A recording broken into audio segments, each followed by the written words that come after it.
तानाशाह का हथरेक जैसा होता है, उनको छोड़ के भागना पड़ता है। कल श्रीलंका में था, जिस दिन भीम आर्मी के लोग अनुशासन में तैयार हो जाएंगे, ये भारत में भी होगा, आप देख लेना। उस दिन ये दिल्ली भी नीली होगी और दिल्ली की गद्दी पे भी पंचशील और नीला झंडा फहराया जाएगा, मेरा वादा है।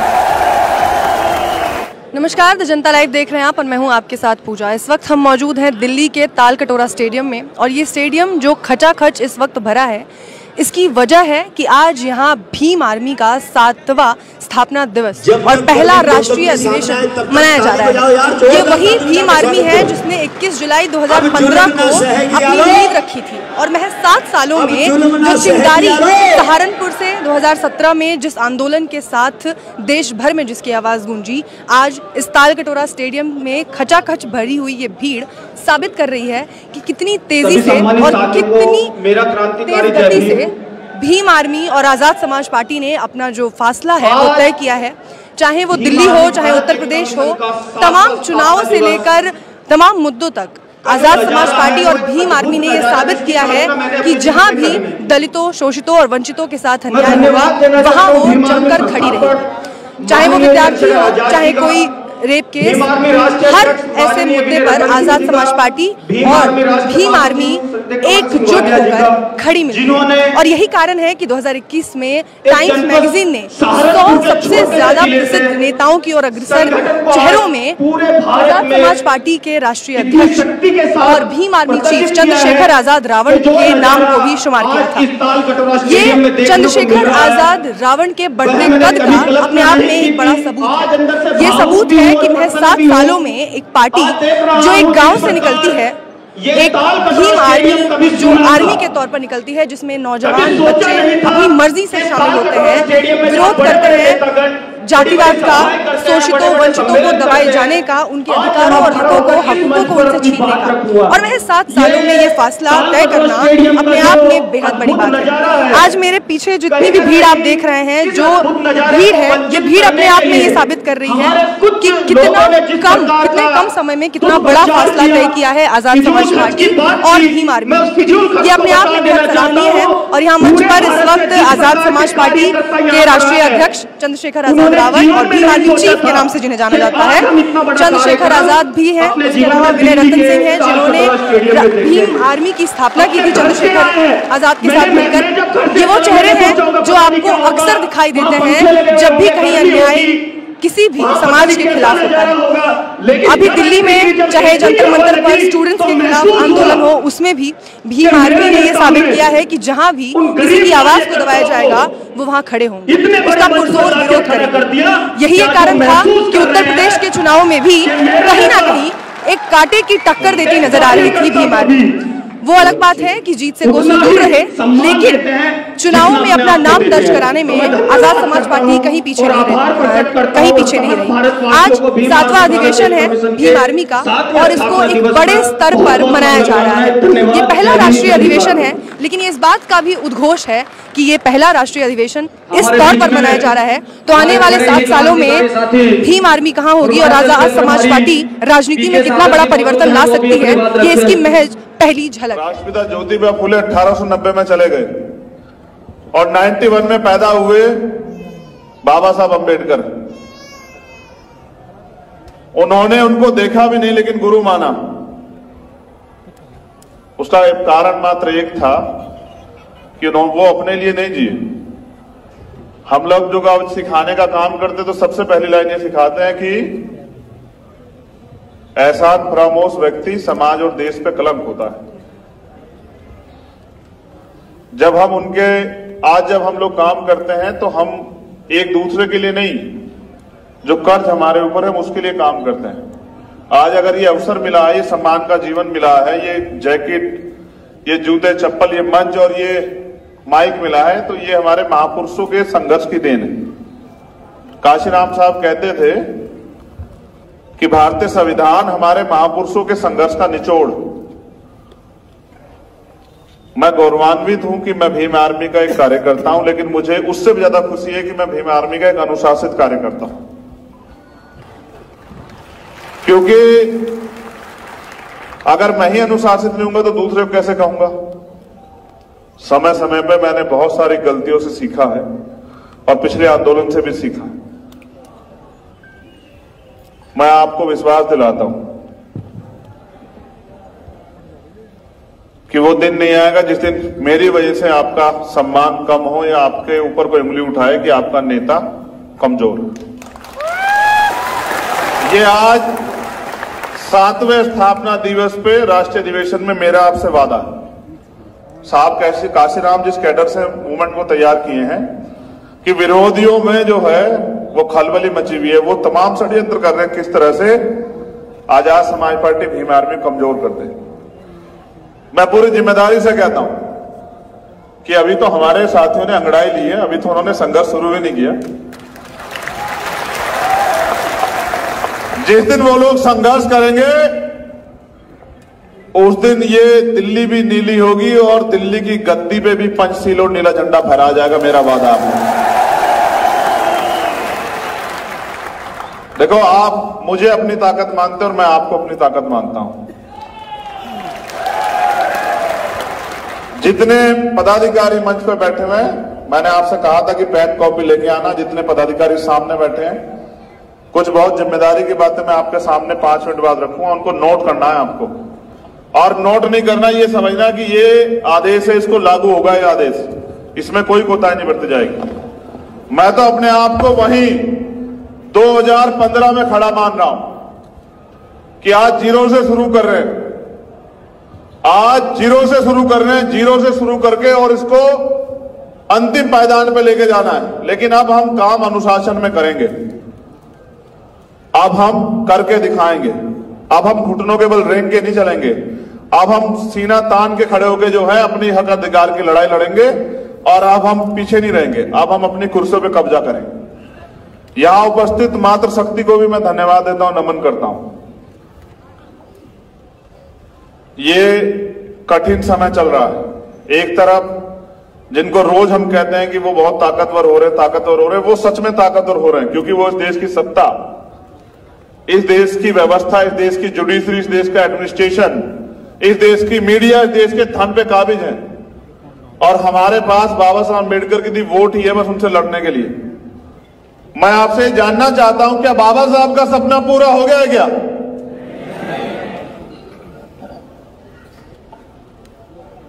तो बाबा साहब का सपना पूरा करने के लिए आप लोग क्या कर रहे हैं?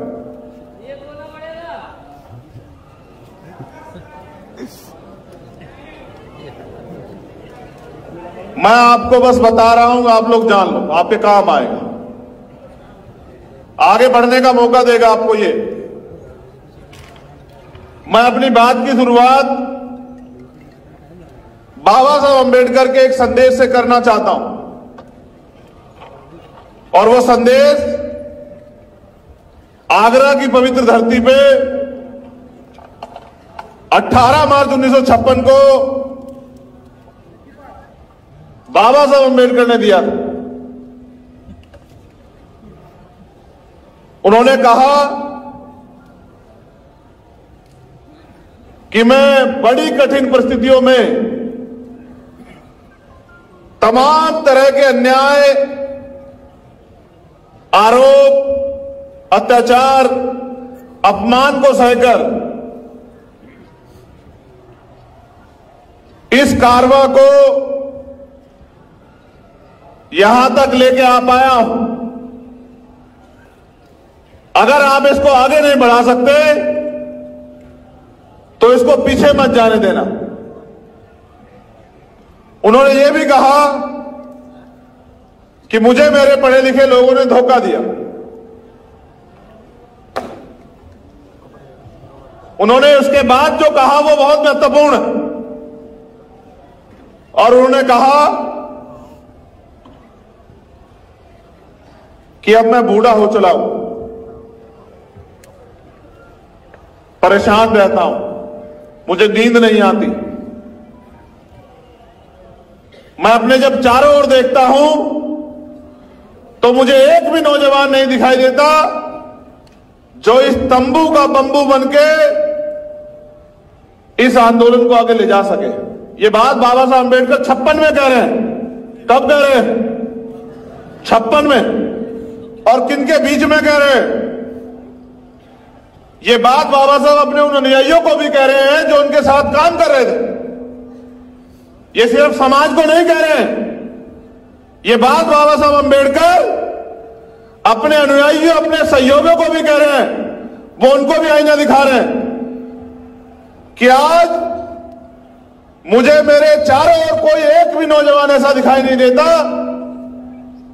जो इस आंदोलन रूपी तंबू का बंबू बनके इस आंदोलन को आगे बढ़ा सके। यानी कि जो साथी उस समय काम कर रहे थे बाबा साहब के साथ, बाबा साहब उन पे भी भरोसा नहीं कर पा रहे थे कि इसको आगे बढ़ा देंगे। वो कहते अगर कोई ऐसा नौजवान खड़ा हो जाए और इस आंदोलन को आगे बढ़ाए तो मैं भी चैन से मर सकूं। वो इस देश के नौजवानों से आह्वान करते हैं कि उठो, जागो। अपने लिए तो पशु पक्षी भी जी रहे हैं, श्रेष्ठ जीवन जीना है तो समाज के लिए जियो। आज भीम आर्मी वही तो कर रही है। आज अगर पूरे देश में के अन्याय होता है तो पुलिस से पहले किसको आम आदमी याद करता है बताओ? भीम आर्मी को। और जिसकी पुलिस से भी उम्मीदें खत्म हो जाए वो किससे उम्मीद करता है? जिसकी सरकार से भी उम्मीद खत्म हो जाए वो किसके संघर्ष से उम्मीद करता है? और ये मेरी ताकत नहीं है, ये इस मंच की ताकत नहीं है, ये ताकत है उस कोने में और वहां सामने बैठे हर एक कार्यकर्ता की, जो ना दिन देखता है, ना रात देखता है, ना सुबह देखता है, ना शाम देखता है, ना धूप देखता है, ना बारिश देखता है, ना भूख देखता है, ना प्यास देखता है। बस उसको एक आदेश या एक जानकारी मिली होती है कि मेरे समाज पे, इस बहुजन समाज पे कहीं अत्याचार हुआ है। फिर उसको रोकने वाली ताकत जो है वो फिर सरकार के पास नहीं। इसी क्रम में यहां सीएचए के भाई बहन भी आए हुए हैं मेरी जानकारी में। जो लोग राजस्थान सीएचए के जो भाई बहन हैं वो मेरे सामने वो भी आए हुए हैं और उन्होंने मुझसे कहा था कि भाई सरकार हमारी बात नहीं मान रही है, आपको हमारा साथ देना होगा। मैंने उनसे वादा किया था कि हमारा अधिवेशन खत्म हो जाने दो, इस राजस्थान सरकार की भी अकल ठीक करने का काम भीम आर्मी के लोग करेंगे।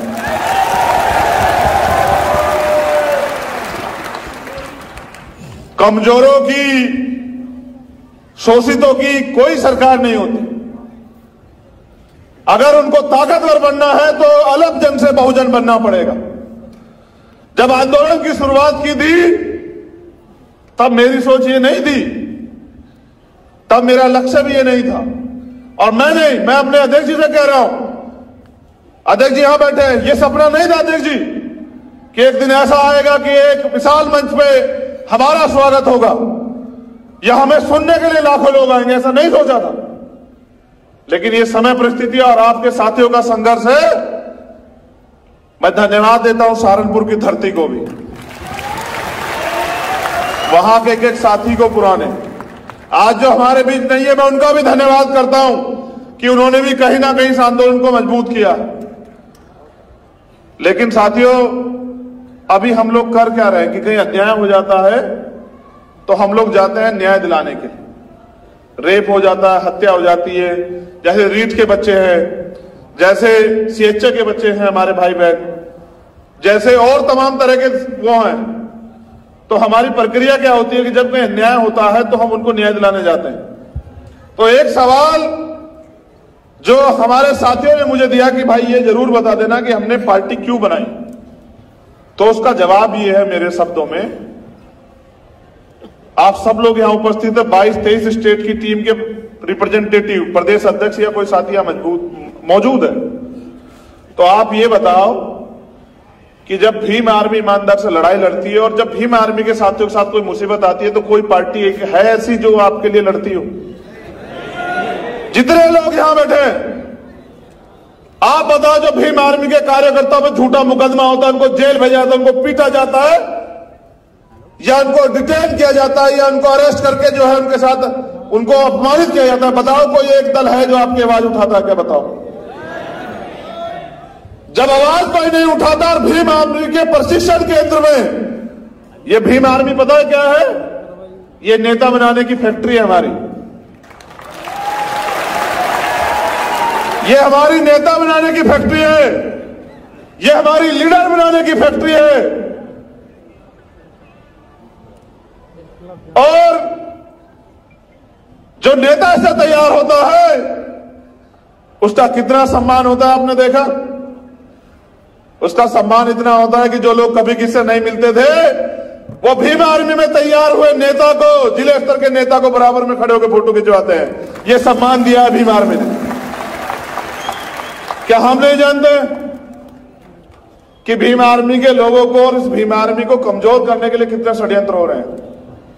लेकिन भीम आर्मी तब तक कमजोर हो नहीं होगी, भीम आर्मी तब तक जो है टूटेगी नहीं जब तक इसका कार्यकर्ता लड़ना बंद नहीं कर देता। जिस दिन इसका कार्यकर्ता लड़ना बंद कर देगा, नेताओं की क्या हैसियत है? नेता से कार्यकर्ता नहीं होते, कार्यकर्ताओं से नेता होता है, समाज से नेता होता है।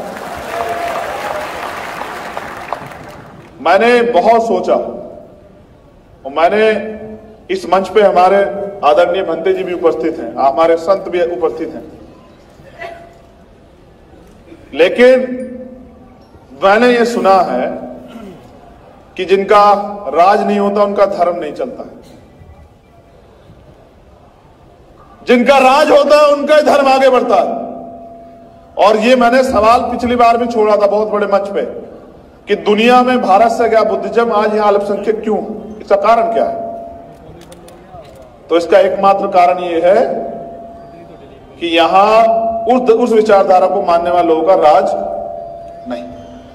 और तानाशाही कोई करे, चाहे वो भारत के प्रधानमंत्री हो या श्रीलंका के प्रधानमंत्री हो, तानाशाहों का हथ एक जैसा होता है, उनको छोड़ के भागना पड़ता है। कल श्रीलंका में था, जिस दिन भीम आर्मी के लोग अनुशासन में तैयार हो जाएंगे ये भारत में भी होगा, आप देख लेना। जन आंदोलन भारत में इसलिए नहीं खड़ा होता मेरे साथियों क्योंकि अभी हम जातियों में बटे हुए हैं। आज मैं दलितों की तरफ से नहीं बोल रहा हूं, आज मैं अल्पजनों की तरफ से नहीं बोल रहा हूं, और मुझे अल्पजन बनाओ भी मत। मेरी एक ही पहचान है, मैं बहुजन। ये आंदोलन 15 बनाम 85 का है और इस देश में 85 राज करेंगे, इसकी तैयारी भी हमें करनी पड़ेगी क्योंकि हमने उनको 70 साल से मौका दिया। सारी सरकारें उनकी बनी, स्टेट की हो या सेंटर की, आज भी हमारे लोग आंसू आंसू के लिए मजबूर है, रोटी रोटी के लिए मजबूर है, कपड़े मकान के लिए मजबूर है। और इन्हीं बात पे हमारी वोट ली जाती है कि आपको ना अनाज दे देंगे, आपको चावल दे देंगे, तेल दे देंगे, दाल दे देंगे, हमें वोट दे दो। मैं जब बहुत गहराई से भारतीय राजनीति का अध्ययन करता हूं तो मैं देखता हूं कि इस देश में 50 से 55% लोग वोट करते हैं, यानी कि 45% लोग वोट नहीं करते। हमारी तो आबादी 85% है। तो ये 45% लोग अपने मत का प्रयोग क्यों नहीं करते? क्योंकि वो आज तक वोट के प्रति जागरूक हुए ही नहीं है। उनको लगता है कि एक दिन छुट्टी का और दिन छुट्टी मनानी है, बाद में रोते रहते हैं पूरे 5 साल कि साहब हमारे हिस्से में कुछ आया नहीं। जब तक हम लोग जाति के जंजाल से बाहर निकल के बहुजन नहीं बनेंगे, इस देश के एससी, एसटी, ओबीसी माइनॉरिटी को संगठित नहीं करेंगे, तब तक हम लोग इस देश में रोते ही रहेंगे, चिल्लाते रहेंगे, इसके अलावा कोई चारा नहीं। और आपके रोने चिल्लाने से कोई सरकार नहीं पिघलती। इसका उदाहरण यहां सीएचए के बच्चे बैठे हुए, इसका उदाहरण अत्याचार शिक्षक भर्ती के बच्चे बैठे हुए कि वो रोए भी, चिल्लाए भी, पिटे भी, भूखे भी रहे, प्यासे भी रहे, लेकिन सरकार को दया नहीं आई क्योंकि सरकार का चरित्र एक होता है। ये हमने राजस्थान की सरकार से सीखा। मैं धन्यवाद देता हूं राजस्थान की सरकार का कि उन्होंने हमारे हौसले और बुलंद किए। और मैं अपने राजस्थान के प्रभारी और उनके नेताओं को, जो राजस्थान प्रदेश के भीम आर्मी आजाद समाज पार्टी, कहना चाहता हूं कि अगर अब भी वो दोबारा से वो सरकार सत्ता में आई तो फिर वो अपमान बरकरार रहेगा जो अपमान उन्होंने जो है इस बार हमें सूद समेत दिया है, उसका भी इंतजाम आप लोगों को करना पड़ेगा। साथियों, जब तक हम लोग कैडराई नहीं थे तब तक हम लोग क्राउड थे, भीड़ होती है। 2022 में सोचिए कि दोबारा से जीने का मौका मिला, कठिन समय था, मुझे भी बहुत वो लगा, मैंने बहुत मेहनत की थी, आप सब लोग जानते हैं। कोई ऐसा आंदोलन, एक आंदोलन ऐसा नहीं जिसमें मैंने कभी आपको निराश किया, व्यक्तिगत रूप से कह रहा हूं। इस मैं में ये पूरी भीम आर्मी है, मैं इनकी तरफ नेतृत्वकर्ता के तौर पे बोल रहा हूं। कोई एक आंदोलन ऐसा है जिसमें भीम आर्मी के लोगों ने पीठ दिखाई हो? कोई एक ऐसा मामला है जहां भीम आर्मी के लोगों ने जेल या मुकदमे के डर से घर की तरफ रास्ता किया हो? मुझे तो आज भी वो याद है जब 5 मई का हादसा हुआ, फिर 9 मई का जो पूरी घटनाक्रम हुई, फिर उसके बाद 16 महीने एक एक दिन ये सोच के काटा जेल में, मैंने और मेरे भाइयों ने, भाई विनय दन सिंह जी, कमल भाई, मंजीत भाई और सारे साथी, ये सोच के काटा कि अगर मौका मिलेगा तो ये अन्याय किसी और के साथ ना हो, इसकी तैयारी हम लोग करेंगे।